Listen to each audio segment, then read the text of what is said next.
नमस्कार मंडळी. शिष्यवृत्ती परीक्षेची तयारी सुरू झालीये का? मग गणिताच्या पेपरची थोडी धाकधूक तर असेलच, स्वाभाविक आहे. पण काळजी करू नका. आज आपण गणिताच्या पेपरचं स्वरूप असं काही समजून घेणार आहोत की तुमची तयारी एकदम सोपी होऊन जाईल. बरं, तयारी करताना आपल्या सगळ्यांच्या मनात जो एक मोठा प्रश्न येतो तो म्हणजे पेपर खरंच खूप अवघड असेल का? चला तर मग या प्रश्नाचं उत्तर आपण थेट ऑफिशियल माहितीच्या आधारे शोधूया. आणि ही आकडेवारी पाहिली ना की तुम्हाला खूपच दिलासा मिळेल. बघा, ऑफिशियल माहितीनुसार तब्बल 70% प्रश्न हे सोपे किंवा मध्यम लेवलचे असणार आहेत. म्हणजे काय, तर योग्य तयारी केली ना की चांगले गुण मिळवणं अगदी सहज शक्य आहे. फक्त 30% प्रश्न थोडेसे चॅलेंजिंग असतील, बस. तर तयारीची पहिली आणि सगळ्यात महत्त्वाची पायरी ती म्हणजे परीक्षेचं स्वरूप समजून घेणं. चला बघूया महाराष्ट्र राज्य परीक्षा परिषदेने नेमका कसा आराखडा तयार केलाय. हे बघा, पुन्हा एकदा हा आकडा लक्षात घ्या. 70%. हा आकडा खरंच खूप महत्त्वाचा आहे. याचा सरळ सरळ अर्थ काय होतो की जर तुमच्या गणितातल्या बेसिक कन्सेप्ट्स पक्के असतील तर तुम्ही अर्ध्यापेक्षा जास्त पेपर अगदी आरामात सोडवू शकता. त्यामुळे अवघड प्रश्नांची चिंता करत बसण्यापेक्षा आपला पाया मजबूत करण्यावर जास्त भर द्या. आता आपण एका खूप इंटरेस्टिंग आणि महत्त्वाच्या मुद्द्याकडे वळूया.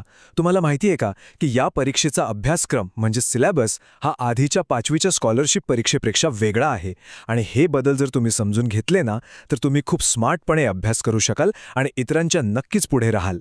इथे बघा, तुम्हाला 2 मोठे बदल लगेच दिसतील. आधीच्या अभ्यासक्रमात 10 अंकी संख्या होत्या, दशांश अपूर्णांक होते, जे थोडे किचकट वाटायचे. पण आता नवीन अभ्यासक्रमात संख्यांची मर्यादा कमी केली आहे. आणि सगळ्यात भारी गोष्ट म्हणजे आकृतिबंध नावाचा एक नवीन आणि एकदम सोपा टॉपिक यात ॲड केलाय. हा जो आकृतिबंध म्हणजे पॅटर्न्स नावाचा विषय आहे ना, ही तुमच्यासाठी एक गोल्डन अपॉर्च्युनिटी आहे असं समजा. हा खरं तर बुद्धिमत्ता चाचणीचा भाग आहे जो खूप सोपा असतो आणि यात मार्क मिळवणं अगदी सोपं आहे. म्हणजे एका अवघड टॉपिकच्या जागी हा सोपा टॉपिक आल्यामुळे स्कोर करणं आता आणखी सोपं झालंय. ठीक आहे, मग आता थेअरी बरीच झाली. आता थेट प्रॅक्टिकल बघूया. म्हणजे परीक्षेमध्ये प्रश्न नेमके कसे विचारले जातात आणि विद्यार्थी हमखास कुठे चुकतात हे आपण काही सॅम्पल प्रश्नांमधूनच समजून घेऊया. असे चित्रांवरचे प्रश्न परीक्षेत नेहमीच येतात. आता इथे बघा, 2 गट दिलेत आणि त्यात काही स्माइली फेस आहेत. आणि खाली काय लिहिलंय? 1 स्माइली म्हणजे 5 विद्यार्थी. तर प्रश्न असा आहे की या 2 गटांमधल्या विद्यार्थ्यांच्या संख्येत फरक किती? आणि इथेच सगळ्यात जास्त गडबड होते. बरेच जण काय करतात, फक्त स्माइली मोजतात, त्यांची वजाबाकी करतात आणि जे उत्तर येतं त्याला बरोबर समजतात. पण हीच तर सगळ्यात मोठी चूक आहे, कारण त्यांचं लक्ष प्रश्नातल्या एका महत्त्वाच्या सूचनेकडे गेलेलंच नसतं. मग बरोबर उत्तर काढायचं कसं? पद्धत अगदी सोपी आहे. स्टेप 1, दोन्ही गटांमधले स्माइली मोजा. स्टेप 2, त्यांच्या संख्येतला फरक काढा. आणि सगळ्यात महत्त्वाची तिसरी स्टेप, जो काही फरक आलाय त्याला प्रश्नात दिलेल्या प्रमाणाने म्हणजे एका स्माइलीमागे 5 विद्यार्थी या हिशोगाने गुणा. मगच बरोबर उत्तर मिळेल. चला, आता वेळ आणि कालावधीवरचा एक प्रश्न बघूया. अशा प्रश्नांमध्ये काय होतं की मिनिटांचे तास आणि तासांचे मिनिट या रूपांतरणातच सगळा गोंधळ उडतो. असा गुंतागुंतीचा वाटणारा प्रश्न सोडवायची एक सोपी ट्रिक सांगतो. कोणतीही बेरीज वजाबाकी करण्याआधी प्रश्नात दिलेली सगळी वेळ एकाच युनिटमध्ये आणा. म्हणजे सगळं काही मिनिटांमध्ये कन्वर्ट करा. जसं की 1.5 तास म्हणजे 90 मिनिटं.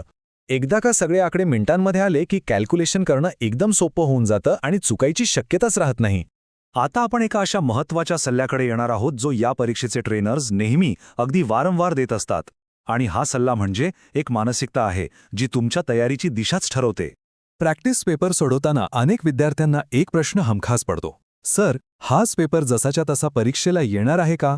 तुमच्याही मनात कधीतरी हा प्रश्न आलाच असेल, बरोबर ना?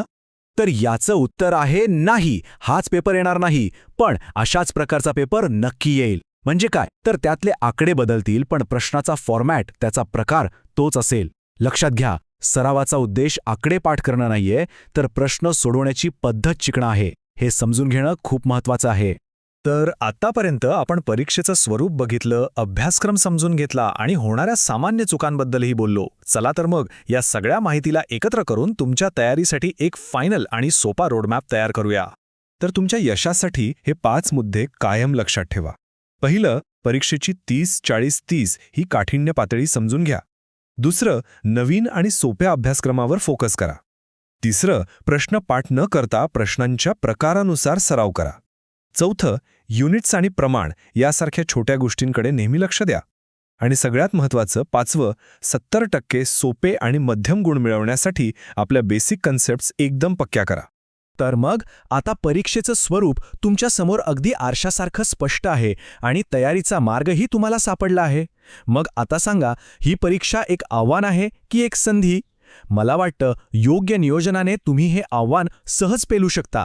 तुमच्या तयारीसाठी खूप खूप शुभेच्छा.